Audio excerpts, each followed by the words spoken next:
ನಮಸ್ಕಾರ ವೀಕ್ಷಕರೇ.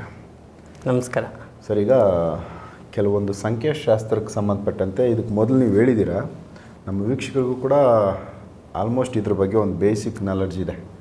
ನಂಬರ್ಸು, ಯಾಕಂದರೆ ನಂಬರ್ಸ್ ಜೀವನ ಬದಲಾಯಿಸುತ್ತೆ. ಸಂಖ್ಯೆಗಳು ಯಾವ ಲಕ್ಕಿ ನಂಬರ್ಸು, ಯಾವುದು ಅನ್ಲಕ್ಕಿ, ಯಾವ ಸಂಖ್ಯೆಗಳನ್ನ ನಾವು ಗಾಡಿಗಾಗ್ಬೋದು, ಇಲ್ಲ ಮೊಬೈಲಲ್ಲಾಗ್ಬೋದು, ಇಲ್ಲ ಮನೆಗಾಗ್ಬೋದು, ಯಾವುದಾದ್ರೂ ಒಂದು ವ್ಯವಹಾರಗಳಲ್ಲಿ ಆ ನಂಬರ್ಸ್ಗಳನ್ನ ಹೆಂಗೆ ಬಳಸಬೇಕು, ಯಾವ ನಂಬರ್ಸಿಂದ ಹೋದರೆ ನಾವು ಸಕ್ಸಸ್ ಕಾಣಿಸ್ಬೋದು, ಸಕ್ಸಸ್ ನೋಡ್ತೀವಿ, ಈ ವಿಚಾರ ಆಲ್ಮೋಸ್ಟ್ ಇದು ಪಾಪ್ಯುಲಾರಿಟಿ ಇದೆ.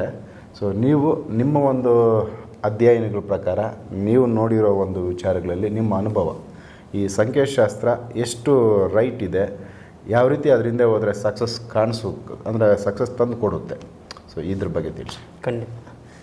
ಶ್ರೀ ಗುರುಭ್ಯೋ ನಮಃ. ಹರಿ ಓಂ. ಗುರು ಬ್ರಹ್ಮ ಗುರು ವಿಷ್ಣು ಗುರುದೇವೋ ಮಹೇಶ್ವರ, ಗುರು ಸಾಕ್ಷಾತ್ ಪರಬ್ರಹ್ಮ, ತಸ್ಮೈ ಶ್ರೀ ಗುರುವೇ ನಮಃ. ಸಂಖ್ಯಾಶಾಸ್ತ್ರ ಅಂತಕ್ಕಂಥದ್ದು ಜ್ಯೋತಿಷ್ಯ ಶಾಸ್ತ್ರದಲ್ಲಿ ಒಂದು ಭಾಗ. ಪಾಶ್ಚಿಮಾತ್ಯರು ಈ ಒಂದು ಸಂಖ್ಯಾಶಾಸ್ತ್ರವನ್ನು ನವಗ್ರಹಗಳಿಂದ ತಗೊಂಡಿದ್ದಾರೆ. ನವಗ್ರಹಗಳು ಅಂದರೆ ಜ್ಯೋತಿಷ್ಯನೇ. ಹೀಗಾಗಿ ಎಲ್ಲದಕ್ಕೂ ಒಂದು ಅಡಿಪಾಯ ಬಂದು ಜ್ಯೋತಿಷ್ಯನೇ. ಆ ಜ್ಯೋತಿಷ್ಯದ ಮೇಲೆ ಸಂಖ್ಯಾಶಾಸ್ತ್ರ ನಿಂತಿರೋದ್ರಿಂದ ತುಂಬ ಆ್ಯಕ್ಯುರೇಟಾಗಿ ಈ ಸಂಖ್ಯೆಗಳು ವರ್ಕ್ ಆಗುತ್ತೆ. ಜೀವನ ಉದ್ಧಾರ ಆದರೂ ಆಗುತ್ತೆ, ಜೀವನ ಹಾಳಾದರೂ ಆಗಿಬಿಡುತ್ತೆ. ಅಂಥ ಒಂದು ಒಳ್ಳೆಯದು ಮತ್ತು ಕೆಟ್ಟದ್ದು ಒಂದು ಶಕ್ತಿ ಈ ಒಂದು ಸಂಖ್ಯಾಶಾಸ್ತ್ರದಲ್ಲಿದೆ. ಆದ್ದರಿಂದ ನಾವೇನು ಮಾಡಬೇಕು, ನಮ್ಮ ಜೀವನಕ್ಕೆ ಯಾವ ನಂಬರ್ಸ್ಗಳು ಬೇಕೋ, ತುಂಬ ಚೆನ್ನಾಗಿರುತ್ತೋ ಅದನ್ನು ನಾವು ಫಾಲೋ ಮಾಡ್ತಾ ಹೋಗಬೇಕು. ಸಿಕ್ಬಿಡ್ತು ಅಂದ್ಬಿಟ್ಟು ಕೆಟ್ಟ ನಂಬರ್ಗಳನ್ನ ತಗೊಂಡ್ರೆ ಜೀವನ ತುಂಬ ತೊಂದರೆಗೆ ಈಡುಪಡುತ್ತೆ. ಈಗ ನೋಡಿ, ಎಂತೆಂಥದ್ದೇ ನೀವು ರಾಜಕಾರಣಿಗಳನ್ನ ತಗೊಳ್ಳಿ, ಎಂಥ ಫಿಲಮ್ ಸ್ಟಾರ್ನೇ ತಗೊಳ್ಳಿ, ಅವರ ಹೆಸರುಗಳಲ್ಲಿ ಮಾರ್ಪಾಡಾಗತ್ತೆ. ಯಾಕೆ ಮಾರ್ಪಾಡಾಗತ್ತೆ ಅಂದರೆ ಅವರು ಏನೋ ಒಂದು ಫೀಲ್ಡಿಗೆ ಬಂದಿದ್ದಾರೆ, ಅಲ್ಲಿ ಏನೋ ಒಂದು ಸಾಧನೆ ಮಾಡಬೇಕು ಅಂತೇಳಿ ಬಂದಿದ್ದಾರೆ. ಆ ಸಾಧನೆ ಒಂದು ಒಳ್ಳೆಯ ಒಂದು ಹಂತಕ್ಕೆ ತಲುಪಬೇಕು ಅಂದರೆ ಅಲ್ಲಿ ಒಳ್ಳೆಯ ಒಂದು ಹೆಸರು, ನೇಮ್ ಆ್ಯಂಡ್ ಫೇಮ್ ಎರಡೂ ಬೇಕು. ಕೀರ್ತಿ, ಯಶಸ್ಸು, ಹೆಸರು ಎಲ್ಲ ಚೆನ್ನಾಗಿರಬೇಕು. ಹಾಗಾಗಿ ಅದನ್ನು ಚೇಂಜಸ್ ಮಾಡ್ತಾರೆ. ಸೊ ಈಗ ಬಹಳ ಮುಖ್ಯವಾಗಿ ಸಂಖ್ಯಾಶಾಸ್ತ್ರ ಅಂತ ಬಂದ ತಕ್ಷಣ ನಾವು ನಮ್ಮ ಪ್ರಧಾನಮಂತ್ರಿ ಮೋದಿಯವ್ರನ್ನ ತಗೋಬೋದು. ನೋಡಿ, ಅವರು ಹುಟ್ಟಿರೋದು ಬಂದ್ಬಿಟ್ಟು 8ನೇ ತಾರೀಕು. ಪುನೀತ್ ರಾಜ್ಕುಮಾರ್ ಹುಟ್ಟಿರೋದು 8ನೇ ತಾರೀಕು. ಆಯಿತಾ? ಬೇಕಾದಷ್ಟು ಸೀಮೆಣ್ಣೆ ಕಂಡು ಹಿಡ್ಬೇಕಂತ ಅನಿಲ್ ಬೆಸೆಂಟ್ ಹುಟ್ಟಿರೋದು 8ನೇ ತಾರೀಕು, ಕೆರೋಸಿನ್. ಸೊ ಹೀಗಾಗಿ ಬಹಳಷ್ಟು ಜನ ಈ 8ನೇ ತಾರೀಕಲ್ಲಿ ಹುಟ್ಟಿದ್ದಾರೆ. ಬಹಳಷ್ಟು ಜನ ಅಂದರೆ ಬಂಗಾರಪ್ಪ, ಲಾಲ್ ಕೃಷ್ಣ ಅಡ್ವಾಣಿ, ಆಶಾ ಭೋಸ್ಲೆ, ಪ್ರಕಾಶ್ ರಾಯಿ, ಆಯಿತಾ, ಮತ್ತು ರಾಕ್ ಪೆಲ್ಲರ್ ಅಂತ ಹೇಳಿ ಸೀಮೆಣ್ಣೆ ಕಂಡು ಹಿಡಿದವರು, ಮತ್ತು ಜಗದೀಶ್ ಶೆಟ್ಟರ್ ಅವರು ಬಿ ಜೆ ಪಿಯಿಂದ ಕಾಂಗ್ರೆಸ್ಗೆ ಹೋಗಿ ಮತ್ತೆ ಬಿ ಜೆ ಪಿಗೆ ಬಂದ್ರಲ್ಲ ಜಗದೀಶ್ ಶೆಟ್ಟರ್ ಅವರು. ಆದರೆ ಏನು ಅಂದರೆ ಈ ಟೀಕೆಗಳಿಗೆಲ್ಲ ತಲೆ ಕೆಡಿಸ್ಕೊಳ್ಳಲ್ಲ. ಆಪೋಸಿಟ್ ನಾಯಕ, 8ನೇ ಸಂಖ್ಯೆಯಲ್ಲಿ ಹುಟ್ಟಿದವರು ಆಪೋಸಿಟ್ ಲೀಡರು. ಇಂಥದ್ದು ಹೌದು, ಫೈಟ್ ಕೊಡ್ತಾರೆ. ಹೌದೌದು, ಖಂಡಿತ. ಪದವಿಗೆ ಆಸೆ ಪಡ್ತಕ್ಕಂಥವ್ರಲ್ಲ, ಪದವಿ ಸೆಕೆಂಡ್ರಿ ಅವರಿಗೆ. ಫಸ್ಟು ಜನ, ಜೀವನ ಮತ್ತು ಒಳ್ಳೆಯ ಒಂದು ಹೆಸರು, ಇದು ತುಂಬ ಇಂಪಾರ್ಟೆಂಟ್ ಅವರಿಗೆ. So popularity. ಹಾಗಾಗಿ ಬಹಳಷ್ಟು ಇವರು ಶೈನ್ ಕೂಡ ಆಗ್ತಾರೆ. ಕೆಲವು ದುರಂತದಲ್ಲೂ ಕೂಡ ಕೆಲವು ಅಂತ್ಯಗಳು 8ನೇ ನಂಬರಲ್ಲಿ ನಡೆಯುತ್ತೆ. ಈಗ ಕೆಲವು ನಿಮಗೆ ಹೇಳಬೇಕು ಅಂತ ಹೇಳಿದ್ರೆ, ಕೆಲವು ದುರಂತಗಳು ನಡೆಯುವಂಥದ್ದು, ಅಗ್ನಿ ಅವಘಡ ಆಗಿರ್ಬೋದು, ಬಸ್ ಆಕ್ಸಿಡೆಂಟ್ಸ್ ಇರ್ಬೋದು, ಇಂಥವೆಲ್ಲ ನಡೆಯುತ್ತೆ. ಮತ್ತು ಕೆಲವೆಲ್ಲ ಬಹಳ ಒಂದು ಕಷ್ಟಕರವಾಗಿರ್ತಕ್ಕಂಥ ವಿಚಾರಗಳು ಹೇಳೋಕ್ಕಾಗಲ್ಲ. ಅಂಥದ್ದೆಲ್ಲವೂ ಕೂಡ ಈ 8ನೇ ಸಂಖ್ಯೆಯಲ್ಲಿ ನಡೆದ್ಬಿಡುತ್ತೆ. ಬರೀ ನಾವು 8ನೇ ಸಂಖ್ಯೆನೇ ತಗೊಳ್ಳೋದಲ್ಲ, 1 to 9. ಇವಾಗ 1ನೇ ನಂಬರ್ ನಾವು ತಗೊಳಕ್ಕೆ ಹೋದರೆ, 1ನೇ ನಂಬರಲ್ಲಿ ಹುಟ್ಟಿರೋರು ರಾಜರು, ಕಿಂಗ್ ಅಂತ ಹೇಳ್ತೀವಿ. ಸೊ ಆ 1ನೇ ಸಂಖ್ಯೆ ಬಂದ್ಬಿಟ್ಟು ಕ್ಯಾಲೆಂಡ್ರಲ್ಲಿ 1, 10, 19, 28 ಇಲ್ಲೆಲ್ಲ ಹುಟ್ಟಿದ್ರು ಕೂಡ ಅದು ಒಂದಾಗುತ್ತೆ. ಆ್ಯಡ್ ಮಾಡಿದ್ರೆ ಒಂದಾಗತ್ತಲ್ಲ, ಹೌದು ಅಲ್ವಾ? ಇದಕ್ಕೆ ಅಕ್ಷರ ಬಂದು AIJQY ಅಂತ ಬರುತ್ತೆ. AIJQY ಅಂದರೆ ಎ ಅಕ್ಷರದಲ್ಲಿ ಹೆಸರು ಇಟ್ಕೋಬೇಕು, ಅಥವಾ ಐಯಲ್ಲಿ ಇಟ್ಕೋಬೇಕು, ಅಥವಾ ಕ್ಯೂಯಲ್ಲಿ ಇಟ್ಕೋಬೇಕು, ಅಥವಾ ಜೆಯಲ್ಲಿ ಇಟ್ಕೋಬೇಕು. ಇದೆಲ್ಲವೂ ಕೂಡ 1ನೇ ಸಂಖ್ಯೆ. ಪಿ ಮತ್ತು ಎಫ್ ಬಂದು 8ನೇ ಸಂಖ್ಯೆ, ಆಯಿತಾ? UVW ಬಂದು 6ನೇ ಸಂಖ್ಯೆ. ಇದೆಲ್ಲ ಅಕ್ಷರಗಳು ಮತ್ತು ಸಂಖ್ಯೆಗಳು. ಆಪೋಸಿಟ್ ನಂಬರ್ಗಳು ಒಳ್ಳೆಯ ನಂಬರ್ಗಳು, ಮತ್ತು ಕಲರ್ಸ್ಗಳು. ಇಂಥ ದಿನದಲ್ಲಿ ಇಂಥದೇ ಕಲರ್ ಅಂತ ಇರುತ್ತೆ, ಅಂಥ ಕಲರ್ಗಳು. ಇವೆಲ್ಲವೂ ಕೂಡ ತುಂಬ ಅದ್ಭುತವಾಗಿ ವರ್ಕ್ ಆಗುವಂಥದ್ದು.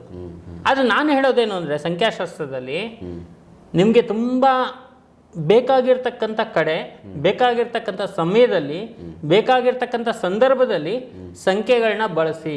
ಓಕೆ.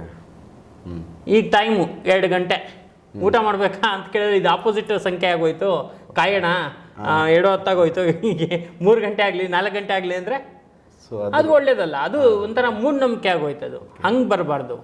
ಈಗ ಯಾವುದೋ ಒಂದು ಕೆಲಸಕ್ಕೆ ಅಂತ ಹೋಗಿರ್ತಾರೆ, ಒಬ್ರು ಯಾರೋ ಒಳ್ಳೆ ಗೌರವಾನ್ವಿತ ವ್ಯಕ್ತಿ ನಮ್ಮನ್ನು ಕರೆದಿರ್ತಾರೆ. ಇವಾಗ ಟೈಮ್ ಇಲ್ಲ ರೀ, ನಾನು ಆಮೇಲೆ ಬರ್ತೀನಿ ಅಂತ ಹೇಳಿದ್ರೆ ಅವ್ರ ಪಾಡಿಗೆ ಅವರು ಇವ್ರನ್ನ ನೆಗ್ಲೆಕ್ಟ್ ಮಾಡಿ ಹೋಗ್ಬಿಡ್ತಾರೆ. ಹೌದು ಹೌದು ಹೌದು. ಅದರಿಂದ ನಾನು ಹೇಳೋದು ತುಂಬ ಇಂಪಾರ್ಟೆಂಟ್ ವಿಚಾರದಲ್ಲಿ ಈ ಸಂಖ್ಯೆಗಳು ತುಂಬ ಚೆನ್ನಾಗಿ ಅನುಕೂಲ ಆಗುತ್ತೆ. ಈ ಸಂಖ್ಯಾಶಾಸ್ತ್ರದಲ್ಲಿ ಪಿರಮಿಡ್ ನ್ಯೂಮರಾಲಜಿ ಅಂತಿದೆ, ಅದು ಸ್ಪೆಷಲ್. ಅದು ಮಾಡಿದವ್ರು ಯಾರೂ ಇಲ್ಲ. ನಾವು ಅದನ್ನು ಪಿರಮಿಡ್ ನ್ಯೂಮರಾಲಜಿನ ಹಾಕ್ಕೊಟ್ಟಿದ್ವಿ ಸುಮಾರು ಜನಕ್ಕೆಲ್ಲ. ಈ ಪಿರಮಿಡ್ ನ್ಯೂಮರಾಲಜಿಲಿ ಏನಾಗುತ್ತೆ ಅಂತ ಹೇಳಿದ್ರೆ, ನಾವು ಎಲ್ಲ ಅಕ್ಷರಗಳನ್ನೆಲ್ಲ ಜೋಡಿಸ್ತಾ ಕ್ಯಾಲ್ಕುಲೇಷನ್ ಎಲ್ಲ ಮಾಡ್ತಾ ಕೊನೆಗೆ ಅದೇ ನಂಬರು ಅಥವಾ ಗುಡ್ ನಂಬರ್ ನಿಂತ್ಕೊಂಡ್ಬಿಟ್ರೆ ಆ ಹೆಸರಿನವರು ತುಂಬ ದೊಡ್ಡ ಮಟ್ಟದಲ್ಲಿ ಹೋಗ್ಬಿಡ್ತಾರೆ. ಅಷ್ಟು ಅದ್ಭುತವಾಗಿ ಆ ಸಂಖ್ಯಾಶಾಸ್ತ್ರ ಕೆಲಸ ಮಾಡುತ್ತೆ. ಸೊ ಆ ನಂಬರ್ ಬಂದು ಆ ಥರದ್ದೊಂದು ಪವರು, ಅದಕ್ಕೆ ಆ ಥರದ್ದೊಂದು ಅಟ್ರಾಕ್ಷನ್ ಇರುತ್ತೆ. ಸೊ ಈ ಸಮಾಜದಲ್ಲಿ ಅದು ಅಷ್ಟೊಂದು ಚಾಲ್ತಿಯಲ್ಲಿದೆ. ಈ ನವಗ್ರಹಗಳು ಅದರಲ್ಲಿ ಇರೋದ್ರಿಂದ ಅದು ಪಾಪ್ಯುಲರ್ ಆಗ್ತಾ ಹೋಗಿದೆ ನ್ಯೂಮರಾಲಜಿ ಅಂತಕ್ಕಂಥದ್ದು.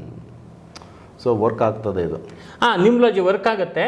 ಆದರೆ ಅದಕ್ಕೆ ಅದೇ ಹೇಳಿದ್ನಲ್ಲ, ಒಂದು ಬಾಕ್ಸ್ ಇದೆ, ಆ ಬಾಕ್ಸ್ ಚೌಕಟ್ಟಿದೆ, ಅದ್ರೊಳಗಡೆನೇ ಇರಬೇಕು. ಅದು ದಾಟಬಾರ್ದು ಅಂತ ನಾನು ಹೇಳೋದು. ಅದು ದಾಟಿದ್ರೆ ಏನಾಗುತ್ತೆ ಅಂದರೆ ಅದು ಸುಮ್ಮನೆ ಅದು ಮೂಢನಂಬಿಕೆ ಆಗೋಗ್ಬಿಡುತ್ತೆ. ಎಲ್ಲದರಲ್ಲೂ ನೋಡೋದು ಹೌದು ಬೇಡ. ಹೌದು, ಖಂಡಿತ. ಬಟ್ ಇದು ಯಾವುದೋ ಒಂದು ತುಂಬಾ ಇಂಪಾರ್ಟೆಂಟು, ಜೀವನನ ಬದಲಾಯಿಸೋ ಕೆಲವೊಂದು ವಿಚಾರಗಳಲ್ಲಿ ನಂಬರ್ಸ್ಗಳು, ಇವುಗಳ ಸಂಖ್ಯೆಗಳನ್ನ ನೋಡ್ಕೊಂಡು ಹೌದು. ಸಣ್ಣ ಪುಟ್ಟ ಮನೆಯಲ್ಲಿ ರೆಗ್ಯುಲರ್ ಕೆಲಸಗಳು ಮಾಡೋದ್ರಲ್ಲೆಲ್ಲ ಸಂಖ್ಯೆಗಳು ನೋಡಿದ್ರೆ ಅದು ವರ್ಕ್ ಆಗಲ್ಲ ಅಂತ. ಆಮೇಲೆ ಈ ಸಂಖ್ಯಾಶಾಸ್ತ್ರದಲ್ಲಿ ಇನ್ನೊಂದು ವಿಶೇಷತೆ ಏನಪ್ಪ ಅಂತ ಹೇಳಿದ್ರೆ, ಇಟ್ಕೊಳ್ಳುವಂಥ ಹೆಸರುಗಳು. ಯಡಿಯೂರಪ್ಪನವರು ಅಷ್ಟೇ, ಯಡಿಯೂರಪ್ಪ ಅಂತ ಹೇಳಿ ಅದು ಒಂದು ಲೆಟರ್ನ ಸೈಲೆಂಟ್ ಮಾಡಿ ಇಟ್ಕೊಂಡಿದ್ದಾರೆ. ಮುಂಚೆ ಇದ್ದಿದ್ದ ಹೆಸರಲ್ಲಿ ಒಂದು ಅಕ್ಷರ ಸೈಲೆಂಟ್ ಆಗಿದೆ. ಆದ್ರಿಂದ ಅವರು ಅಷ್ಟೊಂದು ಶೈನ್ ಆಗೋಕ್ಕೆ ಅದು ಕಾರಣ ಆಯಿತು ಅಂತ ನ್ಯೂಮರಾಲಜಿಲಿ ಅದಕ್ಕೊಂದು ಒಳ್ಳೆಯ ಇದಿದೆ. ಇನ್ಶಿಯಲ್ಲೂ ಬರ್ತದೆ. ಹೌದು, ಖಂಡಿತ ಇರುತ್ತೆ. ಆದ್ರಿಂದ ಶಾಸ್ತ್ರಗಳು ಸುಳ್ಳಾಗಲ್ಲ. ಶಾಸ್ತ್ರ ಹೇಳೋರು ಸುಳ್ಳಾಗ್ಬೋದು, ಶಾಸ್ತ್ರಗಳು ಯಾವತ್ತೂ ಸುಳ್ಳಾಗಲ್ಲ ಅಂತ ನನ್ನ ನಂಬಿಕೆ. ಸೊ ಕರೆಕ್ಟಾಗಿ ನೋಡಿದ್ರೆ ಅದರದ್ದು ಕೆಲಸಗಳು ಖಂಡಿತ. ಕಲರ್ಸ್ ಬಗ್ಗೆ ಹೇಳಿದ್ರಿ ನೀವು. Okay, colours. ನಂಬರ್ಸು ನಂಬರ್ 1 ಅಂದ್ರೆ ಮತ್ತೆ ಎ ಇನ್ಶಿಯಲಿ ಇಲ್ಲ ಆ ಅನ್ನೋ ಅಕ್ಷರ ಬರ್ತದೆ. ಹೌದು, 1 ಮತ್ತೆ ಎ ಇವೆರಡು ಸೇಮ್ ಬರ್ತದೆ. ಇವುಗಳಲ್ಲಿ ನಂಬರ್ 1 ಕಲರ್ ನಾವು ನೋಡ್ತೀವಿ ಅಂದ್ರೆ ಯಾವ ಕಲರ್?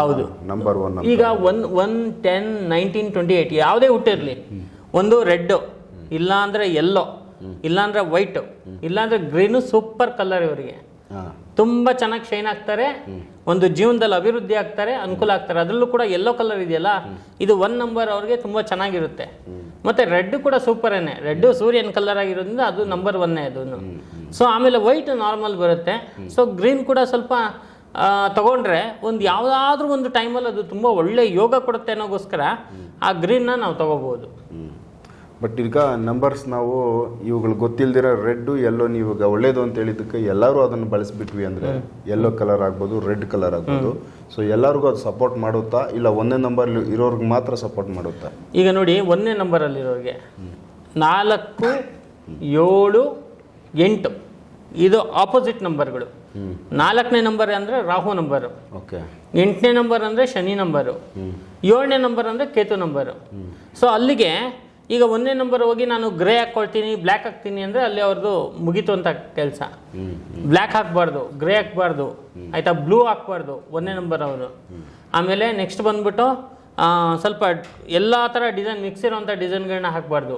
ಏನಾಗುತ್ತೆ, ಮೂಡ್ ಅಪ್ಸೆಟ್ ಆಗುತ್ತೆ, ಕೆಲಸಗಳು ಸರಿ ಹೋಗಲ್ಲ, ಮನಸ್ಸಿನ ಮೇಲೆ ತುಂಬ ಅದು ಪರಿಣಾಮ ಬೀಳುತ್ತೆ.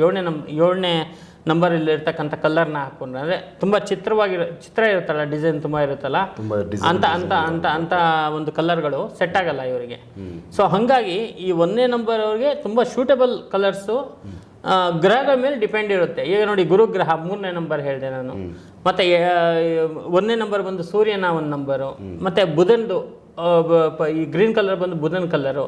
ಹೀಗಾಗಿ ಗ್ರಹಗಳಿಗೆ ಒಂದು ಮಿತ್ರತ್ವ, ಶತ್ರುತ್ವ, ಸಮತ್ವ ಅಂಥೇಳಿ ಜ್ಯೋತಿಷ್ಯದಲ್ಲಿ ಹೆಂಗಿದೆಯೋ ಅದೇ ಥರ ಸಂಖ್ಯಾಶಾಸ್ತ್ರದಲ್ಲೂ ಇದೆ.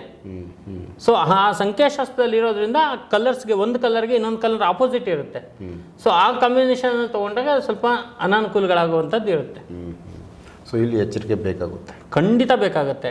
ಕಲರ್ಸು ತುಂಬ ಇಂಪಾರ್ಟೆಂಟಾಗಿ ಕಲರ್ಗಳು ಕೆಲಸ ಮಾಡುತ್ತೆ. ನಾವು ಅಬ್ಸರ್ವ್ ಮಾಡಿರಲ್ಲ ಕೆಲವೆಲ್ಲ, ಆ ಕೆಲಸಕ್ಕೆ ಹೋದಾಗ, ಕೆಲವು ಒಳ್ಳೊಳ್ಳೆ ಇಂಪಾರ್ಟೆಂಟ್ ಕೆಲಸಕ್ಕೆ ಹೋದಾಗ ಸಕ್ಸಸ್ ಆದಾಗ ನಮ್ಗೆ ಗೊತ್ತಾಗುತ್ತೆ, ನೋಡಪ್ಪ ಇಷ್ಟು ಒಳ್ಳೆ ಚೆನ್ನಾಗಿ ವರ್ಕ್ ಆಗ್ತಾ ಇದೆ ಅನ್ನೋದು ಗೊತ್ತಾಗುತ್ತೆ ನಮಗೆ. ಸೊ ಈಗ ನಿಮ್ಮ ಅನುಭವದಲ್ಲಿ ಸಾಕಷ್ಟು ಜನಗಳದ್ದು ಈ ನಂಬರ್ಗಳಲ್ಲಿ ನೋಡಿರ್ತೀರಾ, ಯಾವ ನಂಬರ್ನ ನಾವು ಡೇಂಜರ್ ನಂಬರ್ ಅಂತ ಸೂಚನೆ ಕೊಡ್ಬೋದು? ಸರ್ ನೋಡಿ, ಎಷ್ಟೋ ಜನ ನ್ಯೂಮರಾಲಜಿಸ್ಟು ಮಾಡೋದೇ ಈ ತಪ್ಪು. ಡೇಂಜರ್ ನಂಬರ್ ಅಂತ ಹೇಳ್ಬಿಡ್ತಾರೆ. ಯಾವುದು ಡೇಂಜರ್ ನಂಬರ್ ಅಲ್ಲ. ಈಗ ನಾನು 7ನೇ ನಂಬರ್ ಅಲ್ಲಿ ಹುಟ್ಟಿರ್ತೀನಿ ಅನ್ಕೊಳ್ಳಿ, ನೀವು 8ನೇ ನಂಬರಲ್ಲಿ ನಾವು ಇಬ್ಬರು ಡೇಂಜರ್ ಆಗಾದ್ರೆ ಅಲ್ಲ. ನಂಬರ್ ಗ್ರಹಗಳಲ್ಲೂ ಅಷ್ಟೇ, ಯಾವ ಗ್ರಹನೂ ಡೇಂಜರ್ ಅಲ್ಲ, ಯಾವ ನಂಬರು ಡೇಂಜರ್ ಅಲ್ಲ. ಡೇಂಜರ್ ಮಾಡೋದು ಯಾರು ಅಂದರೆ ಜ್ಯೋತಿಷಿಗಳು, ನ್ಯೂಮರಾಲಜಿಸ್ಟು ಮಾಡ್ತಾರೆ ಡೇಂಜರ್ ನಂಬರ್ ಅಂತ ಹೇಳ್ಬಿಟ್ಟು. ಡೇಂಜರ್ ನಂಬರ್ ಅಲ್ಲ ಅದು, ಅವಾಯ್ಡ್ ನಂಬರು. ಓಕೆ, ಆಯಿತಾ? ಆಪೋಸಿಟ್ ನಂಬರು ಅವಾಯ್ಡ್ ನಂಬರು ಅಂದರೆ ಅದನ್ನು ಹಾಕ್ಕೋಬೇಡಿ, ಒಳ್ಳೇದಾಗಲ್ಲ. ಕೆಟ್ಟದಾಗತ್ತೆ ಅಂತಲ್ಲ, ಒಳ್ಳೇದಾಗಲ್ಲ. ಸೊ ಈ ಥರ ಅಷ್ಟೇ ಆ ಕಾನ್ಸೆಪ್ಟ್ ಇದು. ಹಂಗಾಗಿ ಸೊ ವೀಕ್ಷರೇ, ಇದೊಂದು ಸಂಖ್ಯಾಶಾಸ್ತ್ರ, ನಂಬರ್ಸ್ ಮೇಲೆ ಒಂದಷ್ಟು ವಿಚಾರಗಳು. ನಂಬರ್ಸು ಆಲ್ಮೋಸ್ಟು ಕೆಲವೊಂದು ಜನಗಳಲ್ಲಿ ನಂಬರ್ಸ್, ವೆಹಿಕಲ್ ನಂಬರ್ಸು ಇಲ್ಲ ಮೊಬೈಲ್ ನಂಬರ್ಸು ನಾವು ನೋಡಿರ್ತೀವಿ. ತುಂಬ ಸಕ್ಸಸ್ಫುಲ್ ಮ್ಯಾನ್ಗಳು ಈ ನಂಬರ್ಗಳನ್ನ ಫಾಲೋ ಮಾಡೋದನ್ನು ನಾವು ಅಬ್ಸರ್ವ್ ಮಾಡಿರ್ತೀವಿ. ಸೊ ಅವುಗಳಲ್ಲಿ ನಂಬರ್ಸು ಈ ನೇಚರಲ್ಲಿ ಒಂದೇನೋ ಅಟ್ರಾಕ್ಷನ್, ಅವುಗಳದ್ದೇ ಆದ ಒಂದು ಚಾಲ್ತಿ, ರನ್ನಿಂಗ್ ಇರೋ ನಂಬರ್ಸು, ಅವು ವರ್ಕೌಟ್ ಮಾಡ್ತವೆ. ಸಂತೋಷ್ ಭಟ್ರು ಈ ಒಂದು ವಿಚಾರದಲ್ಲಿ ಸಾಕಷ್ಟು ಅನುಭವ ಐತೆ ಅವರಲ್ಲಿ, ಹಾಗಾಗಿ ಆ ವಿಚಾರ ನಿಮ್ಮ ಜೊತೆ ಮಾತಾಡ್ಸಿದ್ದೀನಿ. ಸೊ ಅವಶ್ಯಕತೆ ಇರೋರು ಅವ್ರನ್ನ ಸಂಪರ್ಕ ಮಾಡ್ಬೋದು. ಸೊ ಅವ್ರ ಕೈಲಾಗಿದ್ದು ಹೆಲ್ಪ್ ಅವ್ರು ಮಾಡ್ತಾರೆ ಅಂತ ಹೇಳ್ತೀವಿ. ಸೊ ನೆಕ್ಸ್ಟ್ ಬೇರೆ ವಿಚಾರಗಳನ್ನ ಅವ್ರ ಜೊತೆ ಮಾತಾಡ್ತೀನಿ. ಎಪಿಸೋಡ್ ನೋಡ್ತಾ ಹೋಗಿ. ನಮಸ್ಕಾರ.